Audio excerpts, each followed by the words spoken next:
زندگی اللہ نے دی ہے، اللہ کا شکر ہے، ہم جتنا بھی شکر ادا کریں کم ہے کہ اللہ نے ہمیں مسلمان گھرانے میں پیدا کیا، یہ اس کا شکر ہے۔ اللہ نے ہمیں اچھائیوں کی طرف راغب کیا۔ ہم میں سے کوئی ہی بد نصیب ہوگا جس کو نماز نصیب نہیں ہے، ہم میں سے زیادہ لوگ ہوں گے جن کو 5 گانا نماز نصیب ہے، سجدوں کی توفیق نصیب ہے۔ اب جو کمیاں کوتاہیاں دیگر زندگی میں ہیں ان کو دور کریں، اپنے رزق کو پاک کریں، رزق 100% پاک کرنے کی کوشش کریں۔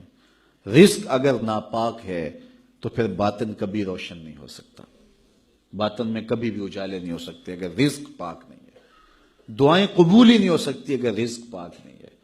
رسول کریم صلی اللہ علیہ وآلہ وسلم نے ارشاد فرمایا، ایک شخص لمبا سفر کاٹ کے آتا ہے، کعبۃ اللہ کے سامنے کھڑا ہے اور یمد یدیہ، اور اپنے ہاتھ لمبے لمبے کر کے دعا مانگتا ہے اور کیا کہتا ہے؟ اے اللہ وَمَطْعَمُهُ حَرَامٌ وَمَشْرَبُهُ حَرَامٌ وَغُذِيَ بِالْحَرَامِ، اس کا کھانا حرام، اس کا پینا حرام، وَمَلْبَسُهُ حَرَامٌ، اس کا لباس حرام، اور اس کو غذا بھی حرام کی دی گئی، جو بدن پلا ہے وہ حرام کی غذاؤں سے پلا ہے۔ رسول کریم فرماتے ہیں بتاؤ اس کی دعا کیسے قبول ہوگی؟ قبولیت کے لیے شرط ہے کہ رزق پاک ہو، رزق کی پاکیزگی کا خیال رکھیں۔ والدین کی رضا میں اللہ کی رضا رکھی گئی ہے، اگر والدین راضی نہیں ہیں تو پھر رب کی رضا نصیب نہیں ہوگی۔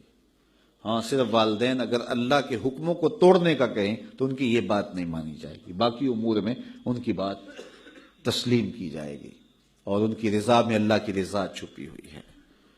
اپنی نظر کی حفاظت کریں، نگاہوں کی پاکیزگی عبادتوں میں سرور کا باعث اور سبب ہے، اور نگاہوں کی غلاظت سے عبادت کا سرور چھن جاتا ہے۔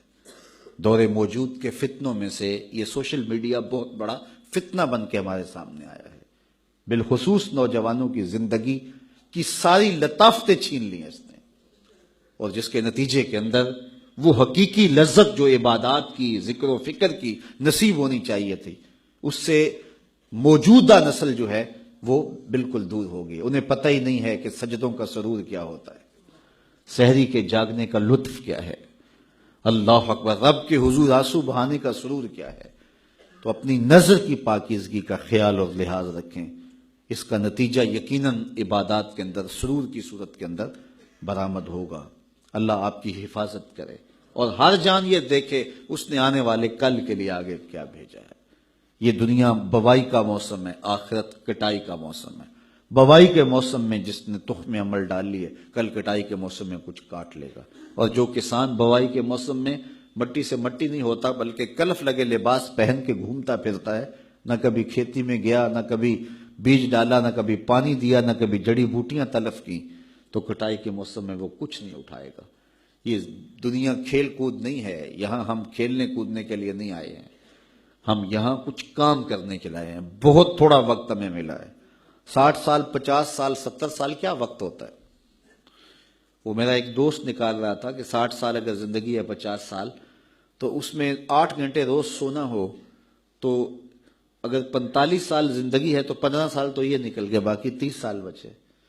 تو اس طرح 8-10 سال بچپن کے جو مدہوشی کے تقریباً ہیں وہ بھی گزر گئے، پھر روز 2-3 مرتبہ واش روم میں جانا پڑتا ہے، تو 13 سال اس نے نکالے تھے کہ بڑے سال تمہارے پاس ہیں، تو 13 سال ہیں، یہ ہے کل ٹوٹل زندگی۔ اب اس زندگی کو کہاں لگاتے ہو؟ اب اس زندگی کو کھا گیا سوشل میڈیا، یہ 13 سالہ جو زندگی بچی تھی، نمازوں کے اوقات بھی یہ کھا گیا، باقی اوقات بھی یہ کھا گیا، ہمارے پلے رہا کیا؟ پھر جب جائیں گے کیا خالی ہاتھ جائیں گے؟ آئیے اپنی زندگی کو، بالخصوص جوانوں کو میں کہتا ہوں، بڑے قیمتی لمحے ہیں جوانی کے، بڑھاپے میں بھی سجدوں کی توفیق مل جائے تو بڑی بات ہے، لیکن جوانی میں جو سجدوں کا سرور ہے وہ بڑھاپے میں نہیں ہے۔ تہجد کا لطف بڑھاپے میں بھی بہت ہے، لیکن اگر جوانی میں سحری کے وقت اٹھ کے ایک جوان جب بستر کو چھوڑ کر کے مصلی بچھاتا ہے، عرش جھوم اٹھتا ہے۔ اللہ اکبر! آج ہر بندے کو شکایت ہے ہمارے گھر میں بھوت آ گیا، جادو آ گیا، ٹونا آ گیا، سایہ ہو گیا، بدروحیں آ گئیں، یہ ہو گیا، وہ ہو گیا۔